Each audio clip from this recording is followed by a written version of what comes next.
Cette vidéo est sponsorisée par Twilio. Sac passé les Captain, Emmanuel de Captain Dev, on se retrouve aujourd'hui dans une nouvelle vidéo. On va voir ensemble comment rajouter des fonctionnalités de téléconférence dans ton application web. Alors, il y a quelques semaines déjà, j'ai eu l'occasion de discuter avec Twilio, qui est le sponsor de cette vidéo.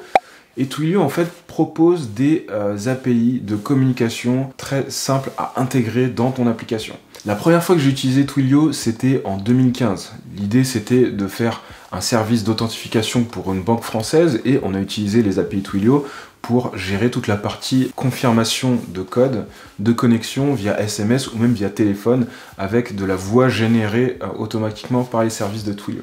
Donc tout simplement, quand j'ai eu l'occasion de discuter avec Twilio pour faire un partenariat, c'est quelque chose qui m'a vraiment botté parce que c'est des services que j'utilise déjà et que je recommande vraiment. Dans la vidéo d'aujourd'hui, on va parler de visioconférence. Et là, tu dois te poser la question, pourquoi rajouter de la visioconférence dans une application quand, à côté de ça, tu peux utiliser Google Meet ou Zoom ou d'autres messageries.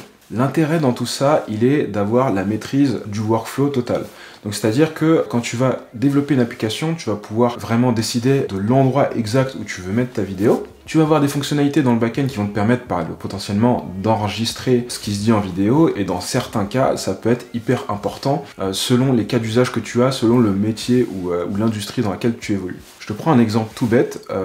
Dans la santé, et surtout depuis le Covid, on fait beaucoup de téléconsultation. C'est-à-dire que tu vas voir ton médecin via une plateforme qui va te permettre de faire une visio en fait avec ton médecin. Ça peut être utile si tu as une plateforme de recrutement et que tu as envie d'ajouter des fonctionnalités pour faire des entretiens en ligne par exemple. Et pour des raisons légales, tu pourrais potentiellement avoir besoin d'enregistrer la téléconsultation pour retranscrire un peu ce qui a été dit. C'est pas forcément une vérité, mais c'est un exemple possible. Je vais aussi mettre de côté tout ce qui est réseaux sociaux, mais globalement, tu peux aussi t'en servir dans le domaine de l'éducation. Bref, en fait, en réfléchissant, il y a plein de domaines où on peut utiliser des API de visioconférence dans une appli. Donc finalement, on peut se poser la question comment ça marche. Alors, il faut savoir que les API de Twilio se basent sur un protocole qui s'appelle WebRTC. C'est un protocole de communication qui te permet potentiellement aussi de faire du peer-to-peer, donc c'est-à-dire de la connexion directement entre deux clients. Alors, on va pas rentrer plus que ça dans les détails, mais je te mets le lien de la spécification WebRTC dans la description, ça te permettra de creuser si tu as envie de savoir qu'est-ce qui se passe sous le manteau. Globalement, tu peux aussi te poser la question, pourquoi ne pas le recoder soi-même?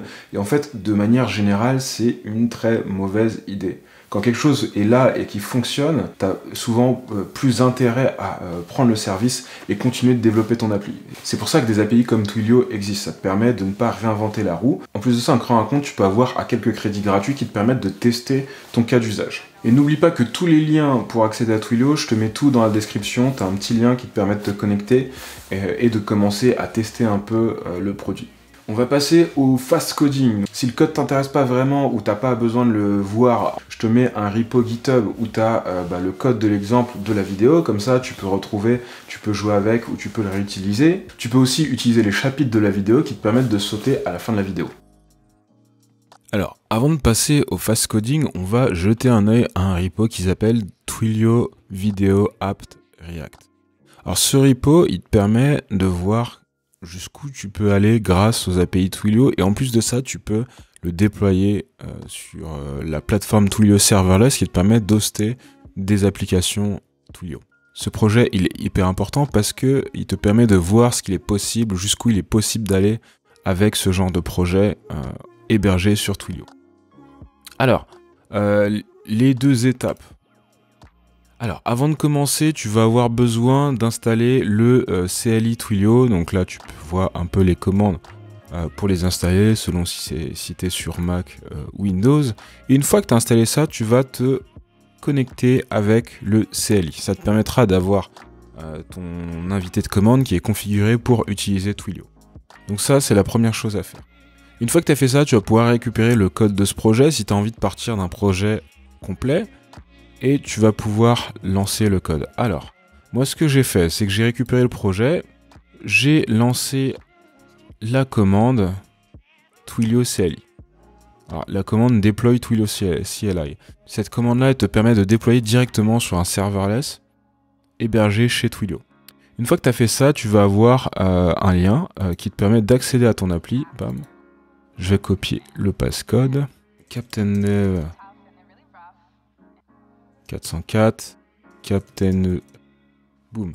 Ici, tu vois que tout est bien codé. Je vais lui autoriser la caméra. Wow. Et ici, tu vas voir que tu me vois sur la caméra de mon MacBook. Donc, je vais faire Join Now. Hop, voilà. Ici, je suis connecté. Et là, tu peux voir que tu as vraiment toute l'interface. Tu as un système de chat qui est déjà intégré. Donc ça, c'est du code qui est quand même open source. Donc c'est vraiment top. C'est un code que tu peux réutiliser et embarquer dans tes applis. Ce qui est vraiment, vraiment cool. Ah, il a pas kiffé le resize. Voilà. Hop. Donc ça, c'est un truc qui est plutôt sympa. Alors, ce que je vais faire, c'est qu'en même temps, je vais lancer ça sur mon téléphone. Donc là, j'enregistre mon écran. Je vais m'appeler Cap Mobile, Captain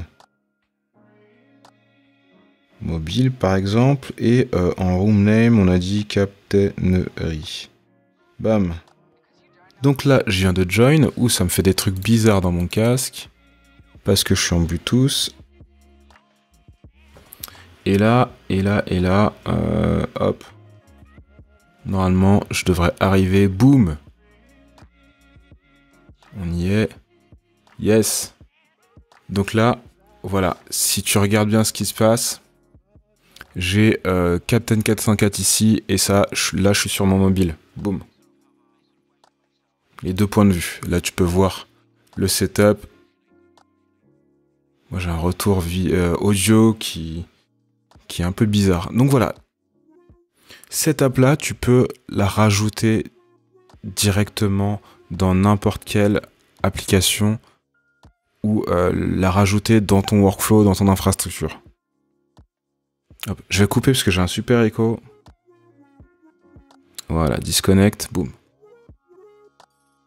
Et je vais enregistrer, tiens. Voilà, arrêtez.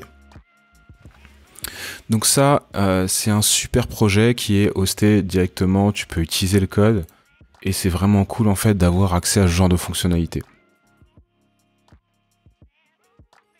Bon, maintenant, après ça, on va passer... Hop, tu vois, tu as toutes les fonctionnalités, tu as tout ce qu'il te faut. Tu peux changer de micro. C'est vraiment top, quoi. Après ça, on va passer au live coding, au fast coding même. Et donc, ce fast coding, il va être assez simplifié. Je vais juste rajouter les deux caméras dans le DOM. On va pas aller plus loin que le projet parce qu'on a déjà un super exemple de code. Donc, je vois pas après l'intérêt d'aller plus loin. Allez, on se retrouve tout de suite. Alors, pour ce petit projet, j'ai vraiment fait un truc hyper minimaliste. Hein. Je me suis pas trop attardé sur le style, donc ne t'inquiète pas. Si tu vois que le design et laisse un peu à désirer, il n'y a rien de grave. Ce que j'ai fait, c'est que j'ai installé Parcel. Donc Parcel, je l'ai installé sous forme d'une dev dependencies. Ça me permet en fait d'avoir un module bundler out of the box que je peux utiliser directement. Ça me permet aussi d'avoir des modules. Derrière ça, j'ai besoin du package.of, on va y revenir juste après. J'ai aussi installé Twilio et Twilio Video, et CUID, il me permettra de générer des ID. Donc le deuxième fichier que j'ai, c'est un petit index HTML, il est ultra simplifié et minimaliste. Hein. Donc j'ai mon fichier JS qui est défini comme un module, qui est app.js, et ici je vais avoir quelques éléments. Donc tu vas vite comprendre à quoi ça sert. J'ai un titre, j'ai le nom de l'utilisateur, ça c'est un span. J'ai un bouton join, un bouton exit, et après j'ai deux diffs qui vont me servir pour afficher les vidéos. Donc le projet, je l'ai fait en Vanilla.js, comme ça te permet de comprendre un peu tout ça, et t'as pas vraiment de notion de framework à intégrer. Dans mon app.js, qui fait une centaine de lignes, hein, donc une centaine de lignes pour ajouter de la vidéo. Sur cette partie-là, je récupère les éléments dont je vais avoir besoin dans le DOM. À côté de ça, là j'ai deux méthodes qui me permettent de piloter l'UI. Bon là, jusque-là, rien de très compliqué. Maintenant, on va aller regarder la fonction Start Video. C'est sur ça que tout va commencer. Je vais lancer le projet et te montrer à quoi il ressemble. Comme ça, tu pourras comprendre un peu mieux. Hop. Voilà, une fois qu'il est lancé, il ressemble à ça. Donc on a les deux boutons qu'on retrouve dans notre index HTML ici, et puis après on va avoir les portails pour la vidéo. Donc là je vais faire join, et là je vois ma tronche. Alors, ici, on va commencer par récupérer les tracks. Les tracks, on peut le voir un peu comme tous les flux de données provenant de Twilio. Donc là, on va sélectionner la vidéo en local et on va faire un append sur notre container. Ça nous permet d'afficher la vidéo. Après ça, on va mapper le exit button avec une fonction qui permet de stopper la vidéo. Juste derrière, on va utiliser le token generator. Alors ça, c'est un petit hack que j'ai fait pour récupérer un token d'identification qui va me permettre de fonctionner avec l'API Twilio.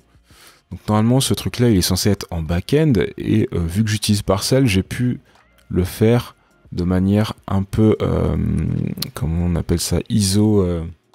Vu que j'utilise Parcel, j'ai pu faire en sorte d'avoir un petit fichier qui normalement devrait être hosté sur ton back-end, qui me permet de générer un access token avec mon Twilio account SID, mon Twilio API key et mon Twilio API secret.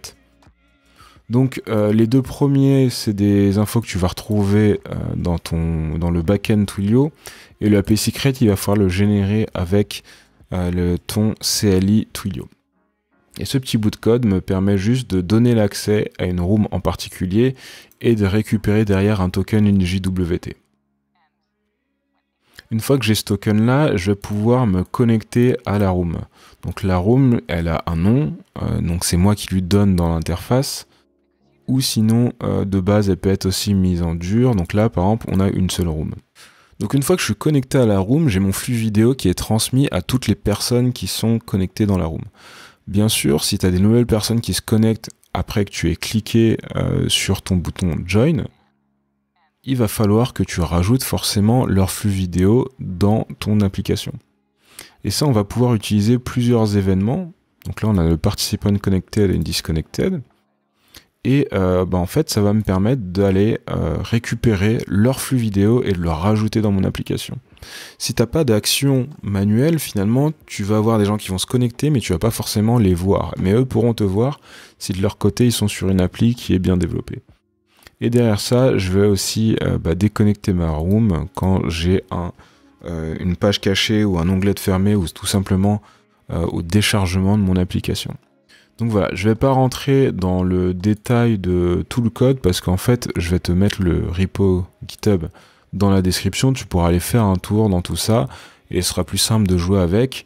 Alors n'oublie pas, ici tu auras 3 variables d'environnement à modifier. Donc là, je vais volontairement pas ouvrir mon fichier env parce que en fait, t'as pas besoin d'avoir ces valeurs-là. Il faudra mettre les tiennes à la place. Et donc du coup, cette application, elle est déjà lancée. Et quand je la lance ici, de se mettre un peu plus fort, j'en lance une là et j'en lance une autre là. Boum, ça marche. On est même plusieurs. Ce que je vais faire maintenant, c'est que je vais rajouter un tunnel HTTP qui va me permettre d'accéder à mon appli depuis l'extérieur. Et là, tu vas voir que je devrais avoir un autre flux vidéo. Je vais couper le son. Et on est bon.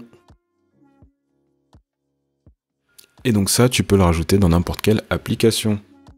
Si tu as besoin d'aller plus loin, tu vas avoir énormément d'exemples disponibles sur le site de Twilio. Encore une fois, tout ce dont tu as besoin est dans la description. Dans les prochaines semaines, on va aussi, dans la newsletter, parler des autres services que propose Twilio. Donc n'hésite pas à t'abonner si ce n'est pas déjà fait. J'espère que cette vidéo t'a plu et moi je te dis à bientôt sur Captain Dev. Ciao!